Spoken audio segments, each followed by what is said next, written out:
सदगुरु नानक साहब जी ने हमें प्रार्थना करना सिखाया कि हे प्रभु, दया करके मुझे संतों का चेहरा बना दीजिए। स्वयं मालिक या परमात्मा की सेवा नहीं मांगी, संतों की सेवा मांगी। कारण यह है कि जगत में यानी पूरी रचना में सबसे बड़े संत ही हैं। ये कोई कपोल कल्पित बात नहीं है, साबित होता है, महापुरुषों की वाणी से साबित होता है। लेकिन जो महापुरुषों के अनुयायी नहीं है, संत मत के अनुयायी नहीं है, वो कह सकते हैं कि ये तो संतों ने अपने मत की पुष्टि के लिए कह दिया। सदगुरु पलटू साहब ने जैसा कि फरमाया कि सब में बड़े हैं संत दूसरा नाम है, तीसरे 10 अवतार तिन्हें प्रणाम है। बड़ा होई ते पूजिए संतन किया विचार। उस कुंडली में भी है कि सबसे बड़े संत हैं, दूसरे 10 अवतार हैं। साबित होता है सनातन धर्म में सर्वोच्च अवतार, 10 अवतार में सर्वोच्च अवतार भगवान राम और भगवान कृष्ण का माना गया। भगवान राम पूर्ण पार ब्रह्म परमात्मा के अवतार थे और जो उन्होंने अपने जीवन में लीलाएं की, उनमें सबसे बड़ी कौन सी लीला है? तो निर्विवाद कहा जा सकता है कि उन्होंने अहिल्या का उद्धार कर दिया। उनकी शरण में और भी कई लोग आए, उन सेवकों का भगवान ने उद्धार किया। जैसे हनुमान जी आए तो हनुमान जी ने भगवान की सेवा की थी, सुग्रीव ने सेवा की, विभीषण ने सेवा की, लक्ष्मण जी ने सेवा की और उनका उद्धार किया। लेकिन अहिल्या ने कुछ नहीं किया। वो सब सज्जन थे, वो भले लोग थे, वो सेवा करने के काबिल थे, उनका भगवान ने उद्धार किया। वो लीला भी अच्छी है, लेकिन सबसे महान का लीला भगवान की यह है कि एक पत्थर और उसको तार दिया। और पत्थर क्यों बनी? क्योंकि उसके चरित्र पे दाग लग गया था। उसने या तो गलतफहमी में या अनजान में या शायद जानबूझकर गलत काम कर लिया जो समाज में मान्य नहीं है। उसके चरित्र पर दाग लग गया। उसके पति महर्षि गौतम ने उसको श्राप दे दिया, तू पत्थर की हो जा। और उसने जो अपना गुनाह किया उसका कुछ सज़ा तो उसने भुगत ली, पत्थर बन करके बहुत अरसे तक पड़ी रही। तो कुछ तो उसका गुनाह जो उसने किया, जो पाप किया, उसका दंड उसने पा लिया। फिर भी कुछ बचा होगा और पत्थर बनी हुई पड़ी थी। भगवान ने अपने चरणों का स्पर्श किया और वो वापस अहिल्या हो गई। और फिर उसे गौतम ऋषि के धाम में भेज दिया भगवान ने। बड़ा उपकार किया। कहते हैं भगवान अनाथ नाथ हैं, गरीब निवाज हैं, पापियों को पावन करने वाले हैं। अहिल्या पापी थी, अहिल्या बेचारी अनाथ पड़ी थी। अहिल्या से ज़्यादा उस समय गरीब कौन था जिसकी कोई सुध लेने वाला नहीं, पत्थर बना करके छोड़ दिया गया। सचमुच में महान दया भगवान ने की। अब संतों की दया पर विचार करते हैं, और हम तो इस मान्यता के हैं कि संत ही भगवान से भी बड़े हैं। तो ये बात सही है। जिनकी बरसी के दिव्य मौके पर आज हम यहाँ उनके समाधि स्थल पर उनके गुण गाने के लिए, उनकी महिमा गाने के लिए एकत्रित हैं, उन गुरु महाराज ने क्या किया? भगवान ने तारा अहिल्या को, जिसके चरित्र पर चरित्रहीनता का दाग था। गुरु महाराज ने तार दिया एक ऐसे हत्यारे को जिसने बिना किसी कारण आवेश में आकर के एक इंसान की जान ले ली थी। अहिल्या ने जान नहीं ली। अहिल्या का गुनाह किसी की हत्या करने के गुनाह से छोटा है। और इंसान की हत्या हो गई बेचारे से। भगवान ने अहिल्या के गुण अवगुण नहीं देखे, तो अवगुण अहिल्या के जो थे वो छोटे थे। उसके पहले अहिल्या ने गौतम ऋषि की सेवा की थी, एक ऋषि पत्नी का जीवन जिया था, कोई दोष नहीं था। ब्रह्मा जी ने स्वयं अहिल्या की रचना किया था। और उनको गौतम ऋषि को सौंप दिया था। तो घराना ऊंचा था और एक गुनाह बन गया, उसकी सजा का भी एक बड़ा हिस्सा उसने भुगत लिया। समाज में बदनामी हुई, वो भी भुगत लिया। भगवान ने उसका उद्धार कर दिया। भगवान की दया सचमुच में महान है, लेकिन संतों की दया अपरंपार है। जिस सिपाही ने अपने किसी मित्र का खून कर दिया था और वो जेल में नौकरी पर, सरकारी नौकरी में था, और उसने सरेंडर कर दिया और उसको सरेंडर करते उसे पकड़ लिया गया, कारागार में डाल दिया गया, मुकदमा चला, सजा हो गई, मृत्युदंड सुना दिया गया। और काल कोठरी में उस कैदी को गुरु महाराज, जिन्हें हम प्यार से, अदब के साथ, प्रेम के साथ राम बाबा जी महाराज कहते हैं, नाम आपका विवेकी राम जी साहब था, जब उनको ये जानकारी दी गई कि वो अपना सत्संगी जो था उसने ऐसा गुनाह कर लिया, आप तो बाहर पधारे हुए थे, पीछे से उससे ऐसी गलती बन गई और वो पकड़ा गया, उसने सरेंडर भी कर दिया। अब उसका मुकदमा भी चला, सज़ा भी हो गई, अब उसको सज़ा सुना दी गई और अब तो फांसी के दिन में 3 या 4 दिन कटते हैं, फांसी तय है। करुणा सागर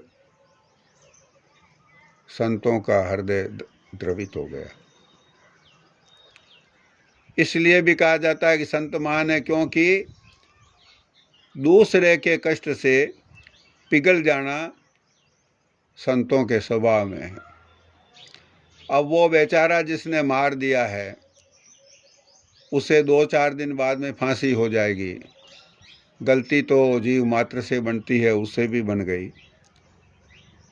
अब कैसी दुर्दशा को जाएगा, यहाँ तो फांसी पे लटकाया जाएगा, बाद में नरकोण 84 में सताया जाएगा, क्योंकि उसने गुनाह ही ऐसा किया है। संतों को बड़ी दया आई,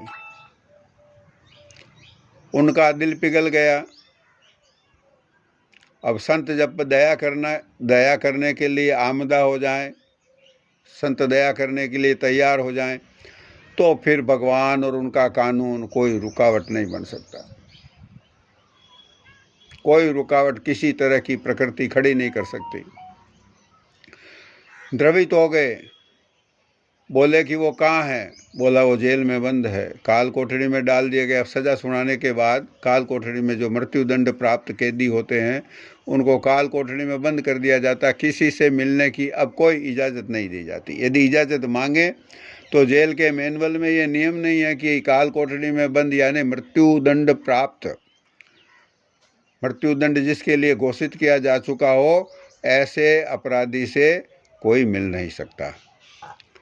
फिर भी गुरु महाराज का वहाँ पे उस जेल में कई कर्मचारी थे, वो आपके सत्संगी सेवक थे, इसलिए जेलर भी जानते थे कि ये अच्छे महात्मा हैं, और जिस कैदी ने ये गलत काम किया, जिसको सज़ा मिलेगी, वो भी उनका सेवक था। जेलर साहब जानते थे कि वो आदमी भलाई है, उसने गलत काम तो कर दिया, लेकिन करने के बाद में बंदूक लेकर के सीधा जेल में ही आ गया जहाँ नौकरी करता था वहाँ, और सरेंडर कर दिया। जेलर साहब के सामने बोला, मैंने तो एक मर्डर कर दिया है, मेरे को गुस्सा आ गया, उसने काम ही ऐसा किया था, मैंने तो कर दिया, गलती हो गई, आप मुझे पकड़ लीजिए।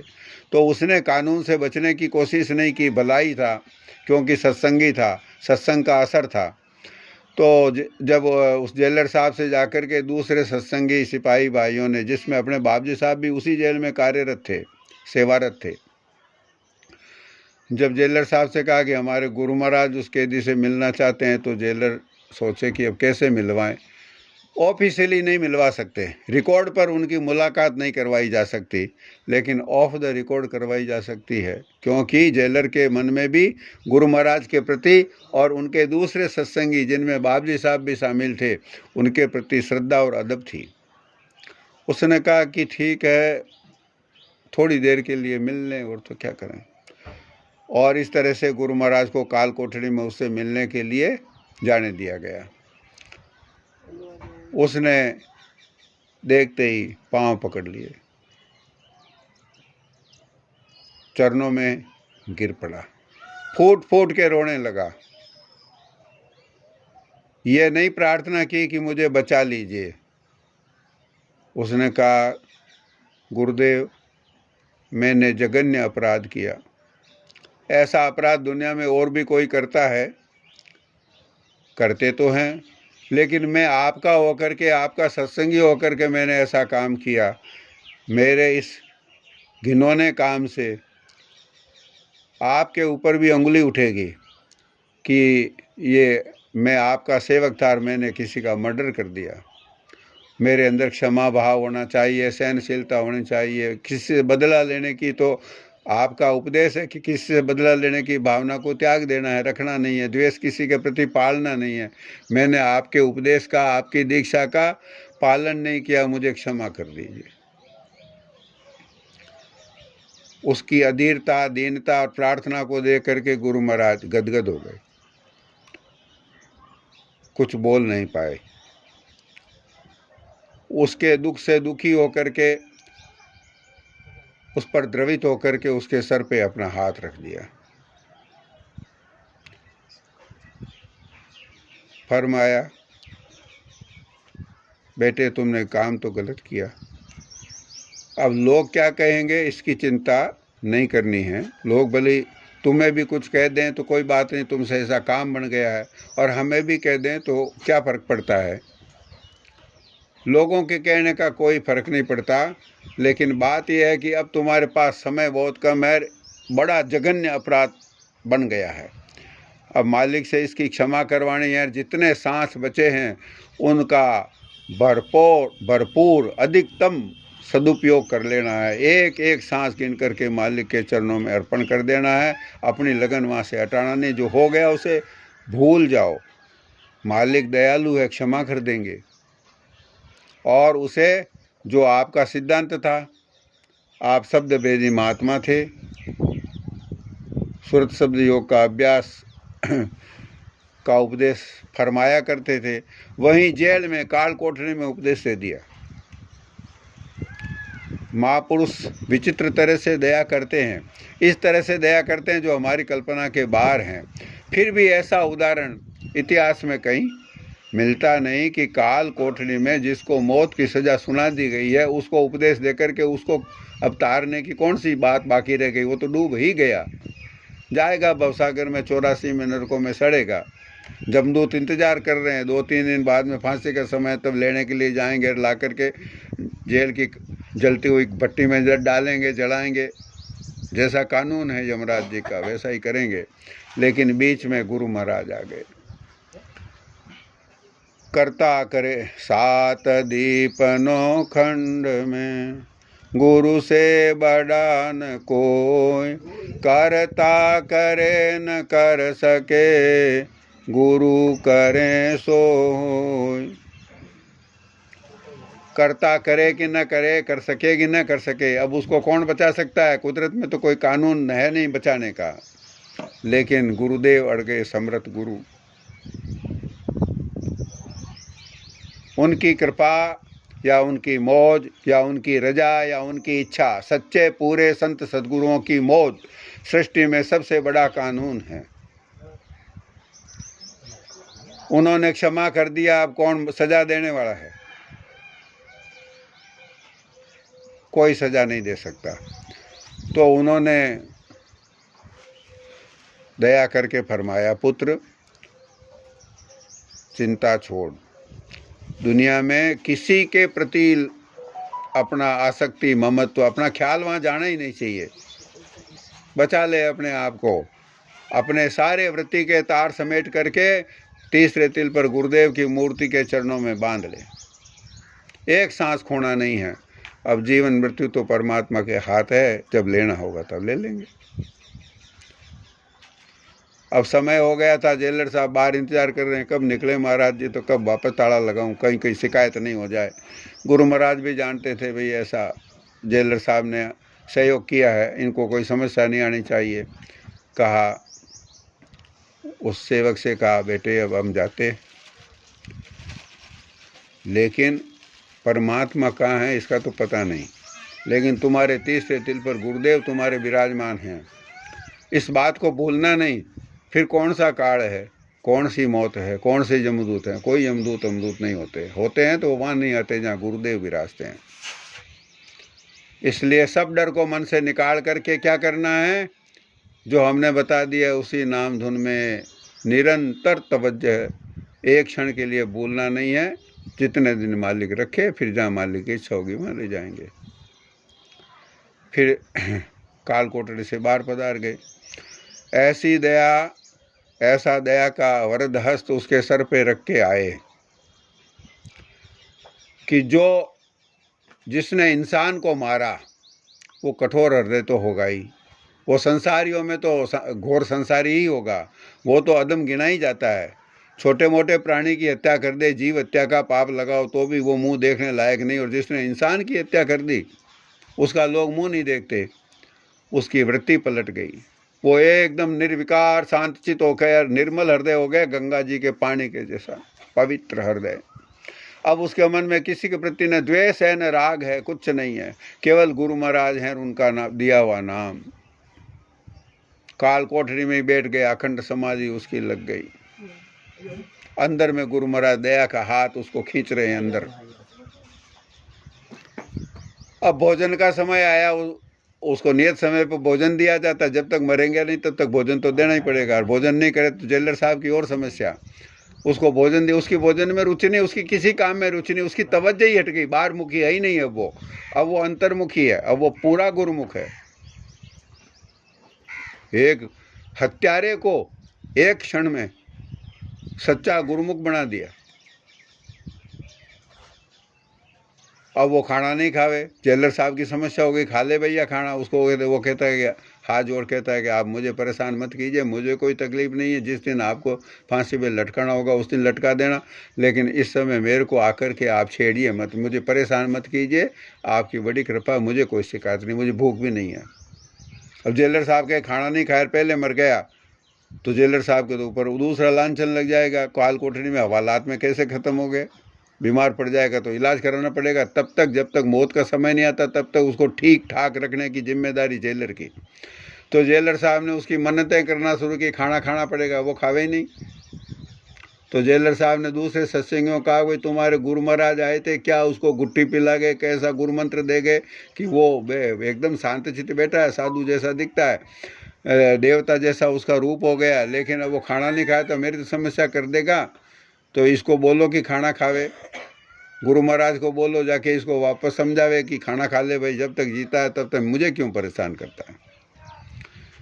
सेवकों ने जाकर के, दूसरे सत्संगियों ने जाकर के गुरु महाराज से शाम को प्रार्थना किया कि वो ऐसा है, जब से आप दया करके पधारे हैं, उसको दर्शन दे के आए हैं, तब से वो तो एक ही धुन में लगा है, सुमरण ध्यान में बैठा है, अखंड समाधि लगी है, आंखें बंद, चित्त शांत, प्रसन्न मुद्रा, हंसमुख चेहरा,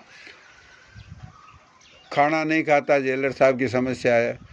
गुरु महाराज ने कहा उसको हमारी तरफ से जाके कहना, भैया तुम्हें भूख नहीं है, लेकिन जेलर साहब हमारे सहयोगी हैं, जेलर साहब ने अपने ऊपर एक उपकार किया है, हमें तुमसे मिलने का मौका दिया, और जेलर वैसे भी भले हैं, तो और यहाँ का जो नियम कायदा कानून है, जब तक इस पृथ्वी पर है तब तक उस कानून को मानना है। इसलिए भावे कि नहीं भावे, दो कोर जैसा भी हो निगल ले, शरीर को भाड़ा देना, जब तक शरीर है तब तो सुमरन कर रहा है, शरीर यदि पहले समाप्त हो गया तो सुमरन में कमी आ जाएगी ना, इसलिए उसको समझा देना। जाके सत्संगियों ने कहा, भाई ऐसा बाबा जी साहिब का आदेश है, तू खाना खा लेना, ऐसा ऐसा उन्होंने फरमाया। उसने कहा अच्छा आपका आदेश है, लाओ खाना खा लेते हैं, जो बात है खा लेते हैं। अब विचार करो, एक अहिल्या को तारा और भगवान का जस पूरी त्रिलोकी में फैला, जुग जुग बीत गए, हम उनके जस गाते हैं, वो बात वास्तविक है, वो भी सही है, लेकिन संतों की कृपा अनंत और अपार है, उसकी सीमा है, संतों की कृपा की सीमा नहीं है। अहिल्या, मैंने निवेदन किया, अहिल्या का अपराध थोड़ा तो छोटा ही था, उसने चरित्रहीनता का काम किया, और वो भी मजबूरी में किया, गलतफहमी में किया, इंद्र के धोखे में आके किया, जानबूझ करके किया, ऐसा तो शास्त्र गवाही देते नहीं। इसने तो बंदूक उठा के मार दिया था, हत्या का अपराध तो बड़ा ही होता है। आज के कानून में भी यदि कोई साबित हो जाए या कोई स्वीकार कर ले कि मैंने ऐसे चरित्रहीनता का काम किया तो छोटी मोटी सज़ा मिलेगी, और कोई कह दे कि मैंने ऐसा अपराध किया, किसी को जानबूझ के मारा है, तो उसको तो फिर वही फांसी होगी। तो ये साबित हो गया कि सबसे ज़्यादा कृपालु, सबसे ज़्यादा समर्थ, सबसे ज़्यादा उपकार जीवों पर संत सद्गुरुओं का है। इसलिए पलटू साहब ने फरमाया कि सबसे बड़े हैं संत, दूसरा नाम है, दूसरा मालिक का नाम, जिसने उसको तार दिया। और तीसरे 10 अवतार, तीसरे नंबर पर 10 अवतार भी आते हैं, वो भी बड़े हैं। ऐसे पूर्ण संतों का जगत में होते हैं, कोई महसूस नहीं कर पाता, जब तक मौजूद होते हैं तब कुछ नहीं। अभी एक वाणी बोली गई संतों की महिमा में, बाहर से कुछ दिखे नहीं, अंतर चमके नूर। बाहर से कुछ दिखाई नहीं देता, इसी जगह पे आप विराजते थे कई बार आकर के। हमारे पास जो उपलब्ध फोटो है उनका, उसमें क्या है, एकदम न्यूनतम वस्त्र पहने हुए यहाँ कहीं विराजे हैं, फोटो किसी ने खींचा है। बाहर से देखने में क्या लगता है, कुछ नहीं लगता, लेकिन भीतर चमके नूर, भीतर वो परमात्मा का नूर चमकता है। वो किसको दिखाई देगा? जिसके उस परमात्मा के नूर को परखने की आँख होगी। उसी बाणी में था, मन मारा तन बस किया, हुआ भरम सब दूर। अपन भी कह देते हैं संतों के तो मन है नहीं, उन्होंने अपने मन को जीत लिया है। मैं तो उन संतन को दास जिन्होंने मन मार लिया। उसी बाणी में आया था, मन मारा तन बस किया। कहने के लिए क्या हुआ कि उन्होंने मन को मार दिया, तन को भी अपने कब्जे में किया हुआ था। कहने के लिए अपन ने कह दिया, अपन ने कभी गौर नहीं किया संतों ने तन को भी मन को तन को वश में कैसे किया। सभी संतों के जीवन में ऐसे अनमोल उदाहरण हैं। आज तो मौका गुरु महाराज के जीवन चरित्र में से ही, उनके जीवन काल में जो लीलाएं उन्होंने की, उन्हीं में से उदाहरण ढूंढने का मौका है। और हमें उनके दिव्य चरित्र पर, दिव्य लीलाओं पर विचार करना ही चाहिए, शिक्षा लेनी चाहिए, उससे हमारे तन मन को मांझना चाहिए। इसी रामद्वारा में विराजते थे और 1945 का आषाढ़ सुदी बारिश का, ये आषाढ़ शुक्ला बारिश आज का दिन आ गया। इसके कुछ दिन पहले, शायद 9 दिन पहले, अभी भी जो छत पर जाने की सीढ़ियाँ तो बनी नहीं है, वो दीवार में गाते लगे हुए हैं। उसी पर होकर के आप ऊपर पधार रहे थे। और अपन सब जानते हैं कि ऊपर, सबसे ऊपर का जो गाता है, और उसके बाद एक छज्जा अटकता है और उस पर से छत के ऊपर आया जाता है। ये छोटी सी छत, अब वो ढंग से तो बनी हुई नहीं है, जैसी पहली थी वैसी ही आज है। पाँव छिटक गया, इसी चौक में आप गिर गए। सर के बल गिरे थे, या सर में चोट लगी, या बीच में जो कोई पत्थर वगैरह था उससे सर टकराया। सर में चोट गंभीर थी। अब ऐसी चोट लगने के बाद में अपन तुरंत कहते हैं अरे भाई बचाओ बचाओ। और मान लो धैर्यवान होता तो कहेगा, आकर के कोई प्रार्थना करेगा, सेवक आके प्रणाम करेगा, नैना बाई सा, इतनी बड़ी सेवक पूज्य नैना बाई सा जी। जैसे उनको पता लगा गुरु महाराज गिर गए हैं, व्याकुल हुई, आई, रोई और प्रार्थना की, हुजूर दया कीजिए। यहाँ तो कोई डॉक्टरी सुविधा नहीं है, बड़ा डॉक्टरी सुविधा का केंद्र, चिकित्सा का केंद्र जोधपुर है, तो आपका तो राजघराना था, गाड़ी में मंगवाऊँ, आप दया करके पधारिए। गुरु महाराज ने कह दिया नहीं, कहीं नहीं जाएंगे, यहीं रहेंगे। अब उनका दिल अंदर से, एक तो तकलीफ, गुरु महाराज ने इलाज लेने से इनकार फरमा दिया, उनकी मौज नहीं है। और ऐसे अनन्य प्रेमी सेवक का दिल कितना दुख पाया होगा। ये वो भी प्रेम का एक अलग पहलू है। प्रेम के कई पहलू हैं, जैसे हीरा काट करके तराशा जाता है तो सैकड़ों पहलू बनते हैं उसके, हर पहलू में अपनी चमक होती है। तो ये भी प्रेम का एक पहलू है। वो दुखी हो रही है प्रेम के, बस रो रही हैं, प्रार्थना कर रही हैं, दया कीजिए, आपको बड़ी तकलीफ़ है। गुरु महाराज कहते हैं हमें कोई तकलीफ़ नहीं है, तू चिंता मत कर। अब कैसे चिंता न करे, लेकिन फिर भी हुक्म तो उनका ही कारकुन रहेगा। होगा तो वही जो गुरु महाराज आज्ञा देंगे, क्योंकि वो सच्ची गुरुमुख थी, जिद्द नहीं कर सकती। जिद्द तो हम नादान लोग जो होते हैं कहते हैं नहीं डॉक्टर को तो दिखाना ही पड़ेगा, डॉक्टर को यहाँ बुला लेता हूँ मैं, आप नहीं पदार्थ हो तो दवा तो लेनी पड़ेगी, इलाज हो जाएगा, ऐसे थोड़ी काम चलेगा। लेकिन वो जानती थी कि ये तो समर्थ गुरु हैं, डॉक्टरी इलाज एक निमित्त हो सकता है, यदि आपको मंजूर हो तो हो सकता है, नहीं हो तो नहीं हो सकता, इसमें क्या। वो सेवा नहीं लेनी है तो नहीं लेनी है, और दुख और तकलीफ के ये परे हैं, दिखने को तकलीफ है कि नहीं ये कौन जाने। क्यों कि मन मारा तन बस किया, तन तो बस में किया हुआ है, सर फूट गया तो क्या हुआ, सर तो शरीर का हिस्सा है, और शरीर नाम की व्याधि तो उनके है ही नहीं, शरीर का आवरण है नहीं। जब मन का ही आवरण नहीं है तो तन का भी आवरण नहीं है। इंद्रियों के यानी शरीर इंद्रियों का समुदाय है। शरीर एक ऐसी मशीन है जिसमें छोटे छोटे पुर्जे लगे हैं, वो सब हमारी देखने के, सुनने के, सूंघने के जो इंद्रियां हैं, नाक कान आँख, ये सब ये औजार हैं, और ये शरीर एक मशीन है, और इसका संचालक मन है। इन सब पर्दों को तो आपने पार कर दिया, इन सब पर्दों को तो आप तोड़ चुके थे, संतों के होते ही नहीं। मैं तो उन रे संतन को हूँ दास जिन्होंने मन मार लिया। हमारा मन गवाही दे सकता है कभी ऐसी चोट लग जाए तो, पहले से ही आशंकित रहते हैं, और हो जाए तो हाय हाय करते हैं। लेकिन मैंने तो महापुरुषों के मुखारबिंद से सुना है, नैना बाई साहब स्वयं ने इस बात की चर्चा की, वो आपकी सेवा में रही उन दिनों में, आखिरी समय में सेवा का परम सौभाग्य पूज्य नैना बाई साहब को मिला। अब वो रात और दिन सेवा में लगी है, उनके नाम का सुमरण करती है, मालिक से उनके चरणों में प्रार्थना करती है कि आपको कष्ट है या नहीं ये तो मैं समझ नहीं पाती, आपकी लीला मेरी तो बुद्धि के समझ के बाहर है, मेरी तो समझ छोटी है, आपकी लीला बड़ी है, आपकी मौज अगम है। अब आपको तकलीफ़ ना हो ऐसी ही दया कीजिए, हम पर कृपा कीजिए। आप कहते हैं कि वहाँ पे ये जो अंदर कमरा है उसके बाहर जो बरामदा है उसके बाहर एक काले रंग का तख्ता, अभी भी वही तख्ता मौजूद है, उस पर आमतौर पर लेटे रहते थे। गर्मी का मौसम था, 9 दिन तक उसी पर इसी तरह से आराम फरमाए, दवा कुछ नहीं लिए। और 9 दिन बाद जब आपकी मौज हुई तो इस नश्वर शरीर को त्याग करके आषाढ़ शुक्ला 12 के दिन, विक्रम संवत शायद 2001 या 2 रहा होगा, हाँ 45 तो ईस्वी सन था, विक्रम संवत 2001 रहा, हाँ सन 45 था। तो परम धाम पधार गए, अपने निज धाम को पधार गए। दिखने में बाहर 2 हैं, अंदर में परमात्मा और संत एक हैं।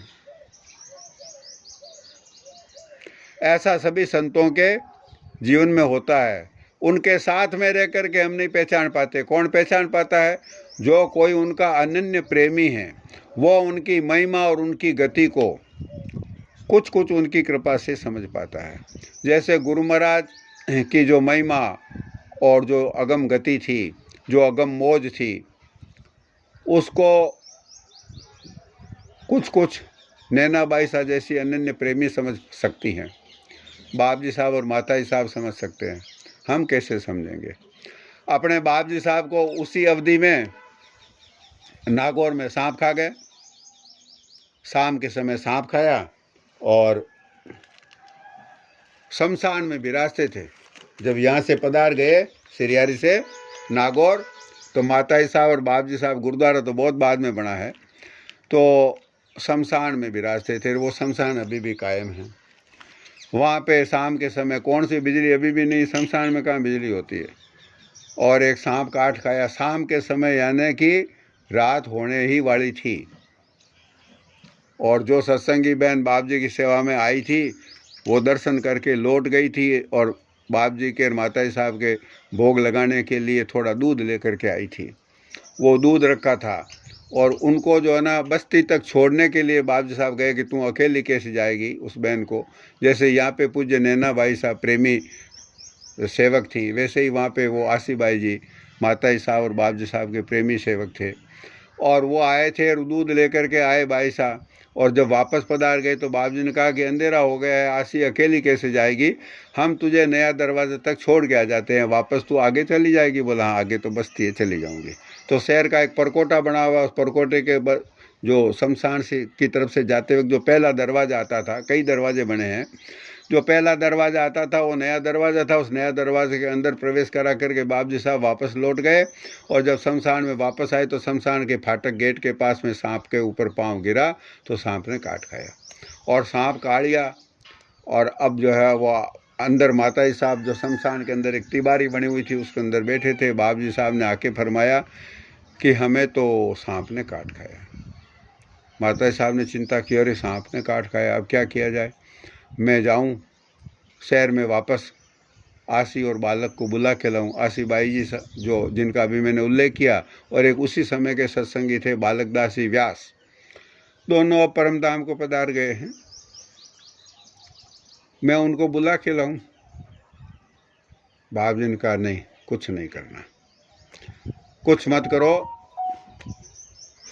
मालिक को याद करो, और हम यहाँ बैठ जाते हैं। अच्छा हुआ कि आसी चली गई, नहीं तो उनका दिल दुख पाता, और वो लोग भी आग्रह करते कि हम डॉक्टर को बुला के ले। वहाँ से तो जहाँ आप बैराजते थे बाप जी, उस समय जो हॉस्पिटल था नागौर का जिला अस्पताल, वहाँ से आधा किलोमीटर भी नहीं है, आधा किलोमीटर से कम, वो अभी भी वो जगह तो कायम है। तो आपने कहा नहीं, कुछ भी नहीं करना, जैसी मालिक की मौज, जीना मरना मालिक के हाथ, जब तक उनकी मौज होगी, परमात्मा की मौज होगी, तब तक रहेंगे, तब तक, बाकी जब वो चाहें तब वापस बुला लें। अब संतों की मौज के ऊपर तो किसी की मौज चलती नहीं। बाप जी साहब ध्यान में विराज गए, सारी रात एक आसन से विराजे रहे।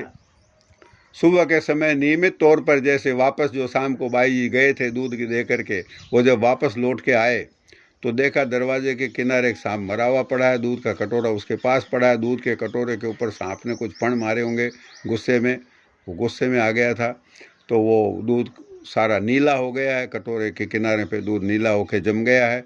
और अंदर आए तो माताजी साहब से कहा कि बाप जी साहब विराजे हैं, अभी तक जागृत नहीं हुए, समाधि में हैं। बोला नहीं, रात को ही सांप खा गया था। कब? बोला जब आप गए थे तभी।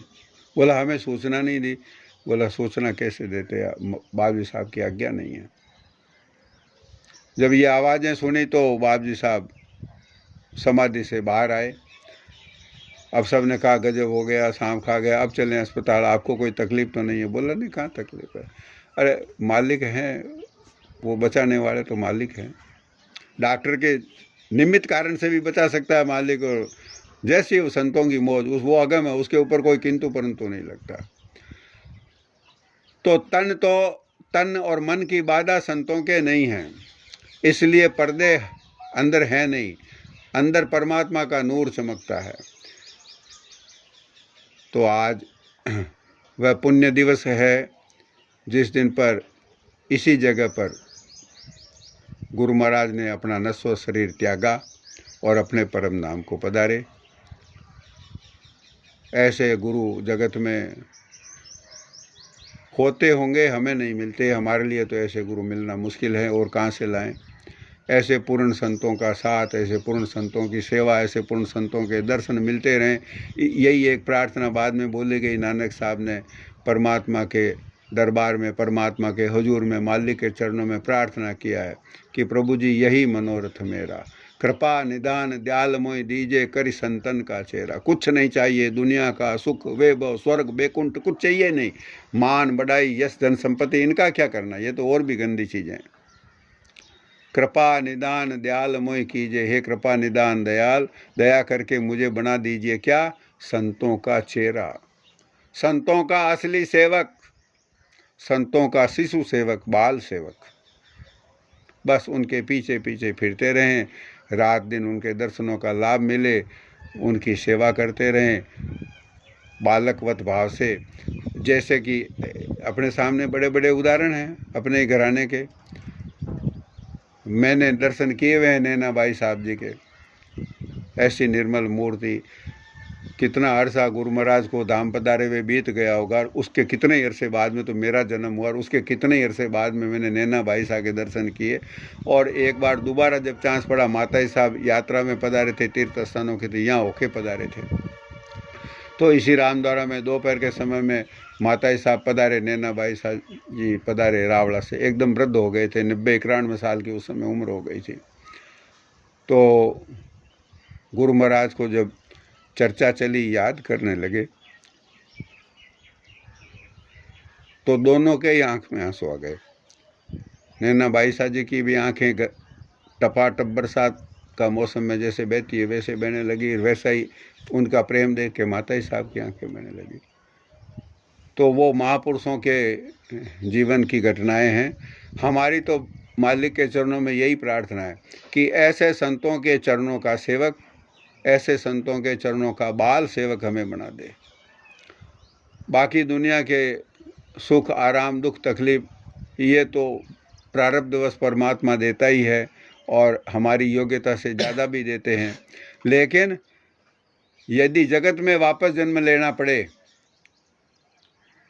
तो परमात्मा के नाम लेने में कहा जाता है कि जीवन सार्थक होता है, लेकिन महापुरुषों ने कहा कि इससे भी ज़्यादा बड़ा लाभ संतों के चरणों की इस तरह की सेवा जैसी पूज्य नैना बाई साहब जी ने की। जब गुरु महाराज यहाँ विराजते थे, उनके साथ कई लोग, कई साधु, एक बार कुछ जमात भी आई छोटी। बाप जी साहब और माता जी साहब यहाँ विराजे, गुरु महाराज की आज्ञा से कई अरसे तक विराजे। नैना बाई साहब घर से, रावड़ा से भोग के लिए थाल बना करके लाती, और गुरु महाराज के कमरे के पास छोटी कोठड़ी में बाप जी साहब अपने भजन सुमरन में तल्लीन रहते, दरवाज़ा बाहर से बंद रहता। इंतज़ार कर कर के डावड़ियाँ हार जाती तो वापस चली जाती थाली। तो दूसरी बार जो भोजन बना करके, दूसरी बार जो भोजन भेजती बाई साहब, तो वो सुबह वाला भोजन नहीं भेजती, दोबारा बना करके भेजती। ऐसा माता जी साहब ने फरमाया, मैंने उनके मुखारबिंद से सुना। फिर भी दरवाज़ा नहीं खोलते तो तीसरी बार जो शाम को भोजन लेके आती, वो तीसरी बार बना करके ताज़ा बना करके लाती, और बाप जी साहब दरवाज़ा नहीं खोलते। जब इस तरह से 2-2, 4-4 दिन बीत जाते, तब बाई साहब का प्रेम, जब प्रेम की वजह से अधीरता बढ़ जाती, तब आप दरवाजे के बाहर रो कर के प्रार्थना करती कि आप दरवाज़ा खोलिए, 3 दिन हो गए आपने दरवाज़ा नहीं खोला, आपने कुछ स्वीकार नहीं किया, किसी चीज़ का भोग नहीं लगाया, दूध भी नहीं लिया, कोई भोजन नहीं लिया, कृपा कीजिए। तब बाई साहब के प्रेम भरे आग्रह की वजह से बाप जी साहब दरवाज़ा खोलते और स्वीकार करते। और बाप जी साहब फरमाते थे कि बाई साहब का प्रेम विलक्षण था, अद्भुत था, अद्वितीय था, उसका कोई नमूना नहीं था। उम्र में बाई साहब बड़े थे बाप जी साहब से। तो बाप जी साहब फरमाते हैं कि जब हमें वो भोजन कराते थे, तो भोजन कराने के बाद में हाथ उस थाली में धुलवाते, थाल में, और अपने आंचल से बाप जी का मुंह पोंछते थे। एक बड़ी बहन का जैसा गार्जियन का प्रेम होता है, वैसा प्रेम के तो कई नमूने होते हैं। तो इस तरह की सेवा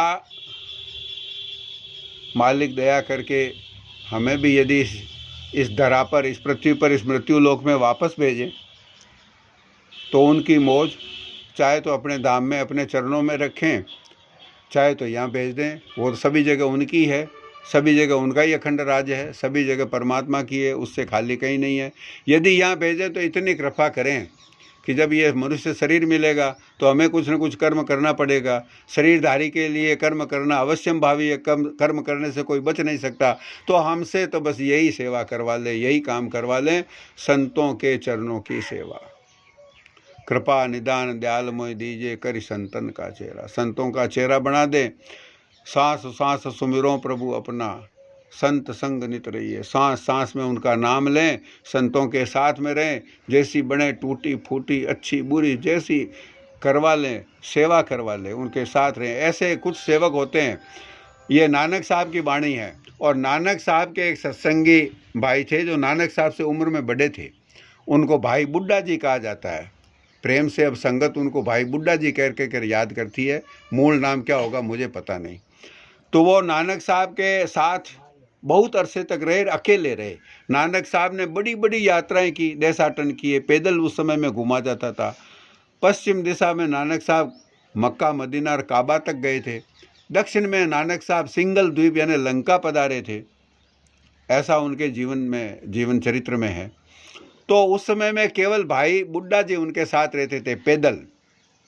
एक झोली वो टांगे रहते थे भाई बुड्ढा जी, उसमें कुछ खास ज़रूरत का सामान रहता होगा, गुरुदेव का उनका। और जहाँ कहीं रुकते थे वहाँ पे कहीं भोजन बनाते थे। नानक साहब जंगल में कहीं रुके हैं, भाई बुड्ढा जी पानी ला रहे हैं तालाब से, सरोवर से, नदी से, कुएं से, और उनके नहाने के लिए, उनके कपड़े धो रहे हैं, उनके भोग के लिए रोटी बना रहे हैं। फिर नानक साहब भोग लगा रहे हैं, रूखा सूखा जो जंगल में मिल जाता है। फिर आगे की यात्रा करते हैं, रात पड़े कहीं विश्राम करते हैं, किसी कस्बे में, गांव में, जंगल में, किसी पेड़ के किनारे, किसी कुएं की जो है ना वो बनी हुई होती है, कुएं के चारों तरफ जो दीवार बनी हुई होती है, वहाँ कहीं पक्की जगह में नानक साहब थके हैं, भाई बुड्ढा जी उनके चरण दबा रहे हैं। क्या नज़ारा रहा होगा। तो इसी प्रार्थना के साथ विराम करते हैं। हे मालिक दया करें, हमें भी इस तरह की पूर्ण संतों की सेवा का मौका बख्शें, क्योंकि राम बुलावा भेजिया, दिया कबीर रोय, जो सुख साधु संग में, सोबे कुंठन हो। इस तरह से जो संग साथ करते हैं, सेवा करते हैं, उनके लिए जन्नत और बैकुंठ कुछ भी नहीं है।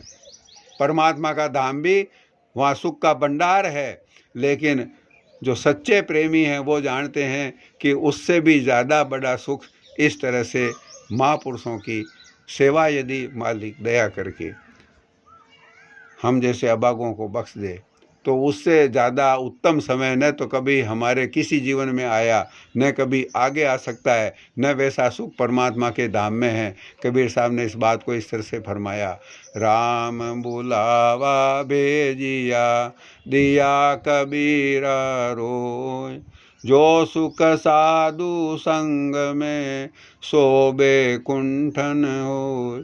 तो मालिक के परम धाम में मालिक रखे या न रखे, लेकिन इस तरह से संतों के चरणों की सेवा दे, संतों के चरणों की धूल बख्शे, संतों की कृपा नज़र हम पर पड़ती रहे।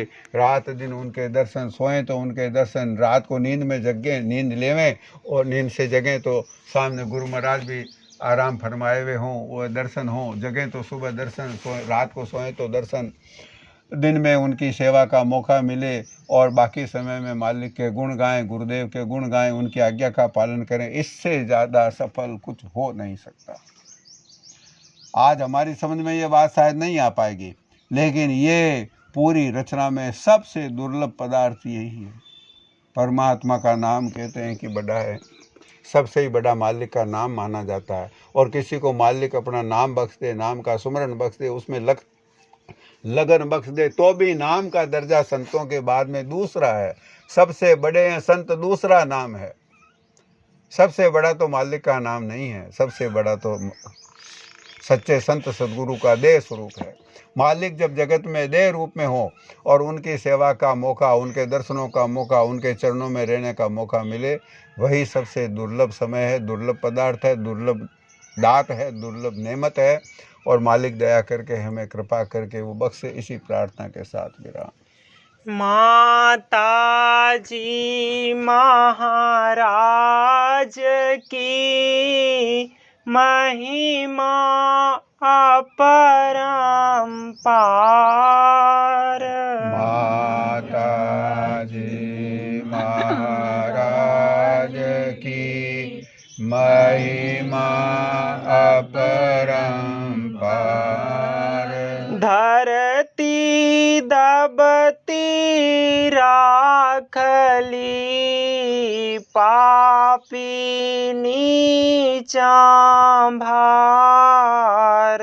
धरती दबती राखली, पापी नीचा भार। पापी नीचा चाभार दयारा सागर दाता पापी नीचा भार दयारा सागर दाता घना जीव महाराज बचाया नरका जाता घना जीव महाराज बचाया नरका जाता महिमा मेरी मात की कहीं न जावे पार महिमा मेरी मात की कहीं न जावे पार माता जी महाराज के चरणों पर बलिहार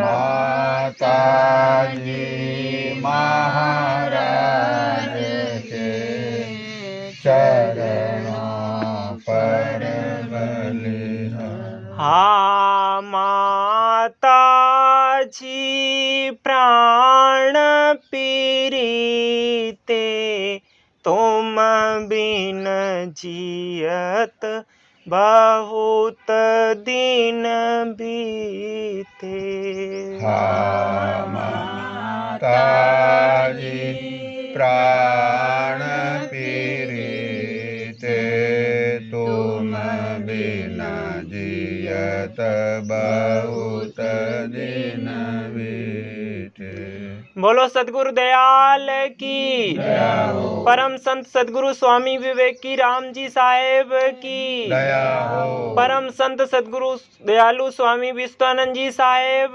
की दया हो परम संत सदगुरु दयालु माता जी साहेब की दया हो परम पूज्य नैना बाई साहेब की दया हो धन धन सदगुरु तेरा ही आसरा धन धन दाता जी तेरा ही आसरा धन धन माता जी तेरा ही आसरा बोलो श्री हरि धाम की जय हो सदगुरु दयाल की जय हो सतगुरु